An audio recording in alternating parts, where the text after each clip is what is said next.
राधे राधे। मेरे प्यारे भाइयों बहनों माताओं व बंधुओं, संस्कार की बातें चैनल में आपका स्वागत है। बंधुओं, आज मैं आपको सुना रही हूँ शुक्रवार के दिन महालक्ष्मी की कथा। बंधुओं, जो कोई भी शुक्रवार के दिन महालक्ष्मी की कथा को सुनते हैं, महालक्ष्मी उनके घर में स्थायी रूप से वास करती हैं। बंधुओं, पूर्ण विश्वास, सच्ची निष्ठा के साथ महालक्ष्मी की कथा को सुने। बंधुओं, यदि आपने YouTube चैनल संस्कार की बातें अब तक सब्सक्राइब नहीं किया तो जरूर करें और बेल आइकन दबाना ना भूलें, ताकि आपको हमारी आने वाली सभी वीडियोस की जानकारी सबसे पहले हो सके। बोलो महालक्ष्मी माता की जय हो। बंधुओं, वीडियो को पूरी सुनने के बाद कमेंट बॉक्स में राधे राधे अवश्य लिखें। देवताओं का कार्य सिद्ध करने के लिए गरुड़ की पीठ पर बैठे हुए भगवान विष्णु सहसा वहां प्रकट हो गए। वे सबको अभय देने वाले हैं।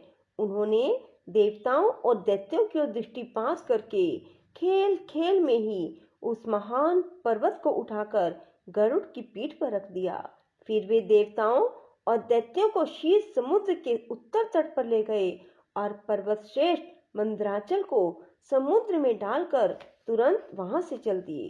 तदंतर सब देवता दैत्यों को साथ लेकर वासुकी नाग के समीप गए और उनसे भी अपनी प्रार्थना स्वीकार कराई।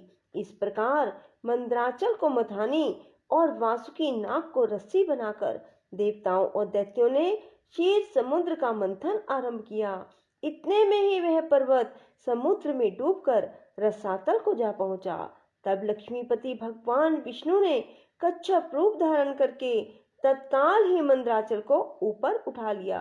उस समय यह एक अद्भुत घटना हुई। जब देवता और दैत्यों ने बथानी को घुमाना आरंभ किया, तब वह पर्वत बिना गुरु के ज्ञान की भांति कोई सुदृढ़ आधार न होने के कारण इधर उधर डोलने लगा। यह देख परमात्मा भगवान विष्णु स्वयं ही मंदराचल के आधार बन गए और उन्होंने अपनी चारों भुजाओं से मथानी बने हुए उस पर्वत को भली भांति पकड़कर उसे सुखपूर्वक घुमाने योग्य बना दिया। तब अत्यंत बलवान दैत्य और देवता एकीभूत हो अधिक जोर लगाकर क्षीर समुद्र का मंथन करने लगे। कच्छप रूपधारी भगवान की पीठ जन्म से ही कठोर थी और उस पर घूमने वाला पर्वत श्रेष्ठ मंदराचल भी वज्रसार की भांति दृढ़ था। उन दोनों की रगड़ से समुद्र में बड़वानल प्रकट हो गया। साथ ही हलाहल विष उत्पन्न हुआ। उस विष को सबसे पहले नारद जी ने देखा। तब अमित तेजस्वी देव ऋषि ने देवताओं को पुकार कर कहा, अदिति कुमारों, अब तुम समुद्र का मंथन ना करो। इस समय समुद्र उपद्रवों का नाश करने वाले भगवान शिव की प्रार्थना करो। वे प्रातपर हैं, परमानंद स्वरूप हैं। योगी पुरुष भी उन्हीं का ध्यान करते हैं। देवता अपने श्वास साधन में संलग्न हो समुद्र मथ रहे थे।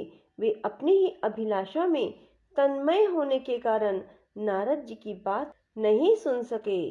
केवल उद्यम का भरोसा करके वे क्षीर सागर के मंथन में संलग्न थे। अधिक मंथन से जो हलाहल विष प्रकट हुआ, वह तीनों लोगों को भस्म कर देने वाला था। वह प्रौढ़ विष देवताओं का प्राण लेने के लिए उनके समीप आ पहुंचा और ऊपर नीचे संपूर्ण दिशाओं में फैल गया। समस्त प्राणियों को अपना ग्रास बनाने के लिए प्रकट हुए उस कालकूट विष को देखकर वे सब देवता और दैत्य हाथ में पकड़े हुए नागराज वासुकी को मंदराचल पर्वत सहित वहीं छोड़ भाग खड़े हुए। उस समय उस लोक संहारकारी कालकूट विष को भगवान शिव ने स्वयं अपना ग्रास बना लिया। उन्होंने उस विष को निर्दोष कर दिया। इस प्रकार भगवान शंकर की बड़ी भारी कृपा होने से देवता, असुर, मनुष्य, संपूर्ण त्रिलोकी की उस समय कालकूट विष से रक्षा हुई। इसके बाद भगवान विष्णु के समीप मंदराचल की मधानी और वासुकी नाग को रस्सी बनाकर देवताओं ने पुनः समुद्र मंथन आरंभ किया। तब समुद्र से देव कार्य की सिद्धि के लिए अमृतमयी कलाओं से परिपूर्ण चंद्रदेव प्रकट हुए। संपूर्ण देवता, असुर और दानवों ने भगवान चंद्रमा को प्रणाम किया और गर्गाचार्य जी से अपने अपने चंद्र बल की यथार्थ रूप से जिज्ञासा की। उस समय गर्गाचार्य जी ने देवताओं से कहा, इस समय तुम सब लोगों का बल ठीक है। तुम्हारे सभी उत्तम ग्रह केंद्र स्थान में, चतुर्थ स्थान में, सप्तम स्थान में और दशम स्थान में है। चंद्रमा से गुरु का योग हुआ है। बुध, सूर्य, शुक्र, शनि और मंगल भी चंद्रमा से संयुक्त हुए हैं। इसलिए तुम्हारे कार्य की निमित्त इस समय चंद्र बल बहुत उत्तम है। यह गोमंत नामक मुहूर्त है जो विजय प्रदान करने वाला है। महात्मा गर्ग जी के इस प्रकार आश्वासन देने पर महाबली देवता गर्जना करते हुए बड़े वेग से समुद्र मंथन करने लगे। मथे जाते हुए समुद्र के चारों ओर बड़े जोर से आवाज उठी थी। इस बार के मंथन से देव कार्यों की सिद्धि के लिए साक्षात कामधेनु प्रकट हुई। उन्हें काले, श्वेत, पीले, हरे, लाल रंग की सैकड़ों गौएं घेरे थी। उस समय ऋषियों ने बड़े हर्ष में भरकर देवताओं और दैत्यों से कामधेनु के लिए याचना की और कहा, आप सब लोग मिलकर भिन्न भिन्न गोत्र वाले ब्राह्मणों को कामधेनु सहित इन संपूर्ण गौओं का दान अवश्य करें। ऋषियों के याचना करने पर देवताओं और दैत्यों ने भगवान शंकर की प्रसन्नता के लिए वे सब गौएं दान कर दी तथा यज्ञ कर्मों में भली भांति मन को लगाने वाले उन परम मंगल में महात्मा ऋषियों ने उन गौओं का दान स्वीकार किया।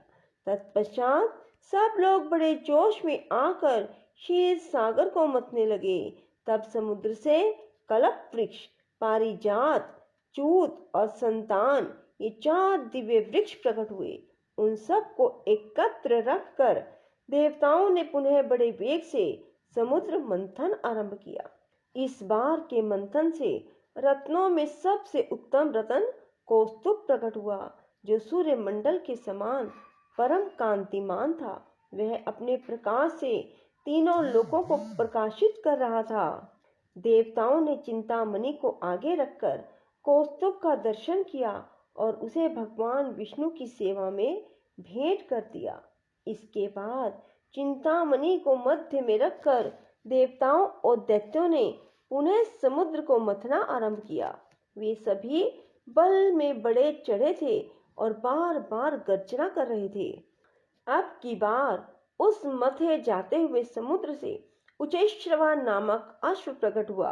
वह समस्त अश्व जाति में एक अद्भुत रतन था। उसके बाद गज जाति में रतनभूत ऐरावत प्रकट हुआ। उसके साथ श्वेत वर्ण के 64 हाथी थे। ऐरावत के 4 दांत बाहर निकले हुए थे और मस्तक से मद की धारा बह रही थी। इन सब को भी मध्य में स्थापित करके वे सब पुनः समुद्र मथने लगे। उस समय उस समुद्र से मदिरा, भांग, काकड़ा सिंगी, लहसुन, गाजर, अत्यधिक उन्माद कारक धतूर और पुष्कर आदि बहुत सी वस्तुएं प्रकट हुई। इन सब को भी समुद्र के किनारे एक स्थान पर रख दिया गया। इसके बाद वे श्रेष्ठ दानव पुनः पहले की ही भांति समुद्र मंथन करने लगे। अब की बार समुद्र से संपूर्ण भुवनों की एकमात्र अधीश्वरी दिव्य रूपा देवी महालक्ष्मी प्रकट हुई, जिन्हें ब्रह्मवेता पुरुष वेदांत विद्या कहते हैं। इन्हीं के दूसरे लोग मूल विद्या कहकर पुकारते हैं। कुछ सामर्थ्यशाली महात्मा इन्हीं को वाणी और ब्रह्म विद्या भी कहते हैं। कोई कोई इन्हीं को रिद्धि सिद्धि, आज्ञा और आशा नाम देते हैं। कोई योगी पुरुष इन्हीं को वैष्णवी कहते हैं। सदा उद्यम में लगे रहने वाले माया के अनुयायी इन्हीं को माया के रूप में जानते हैं। जो अनेक प्रकार के सिद्धांतों को जानने वाले ज्ञान शक्ति से संपन्न हैं, वे इन्हीं को भगवान की योग माया कहते हैं। देवताओं ने देखा देवी महालक्ष्मी का रूप परम सुंदर है। उनके मनोहर मुख पर स्वाभाविक प्रसन्नता विराजमान है। हार और नुपुरों से उनके श्री अंगों की बड़ी शोभा हो रही है। मस्तक पर छत्र तना हुआ है। चारों ओर से चंवर डुल रहे हैं, जैसे माता अपने पुत्रों की स्नेह और दुलार भरी दृष्टि से देखती है।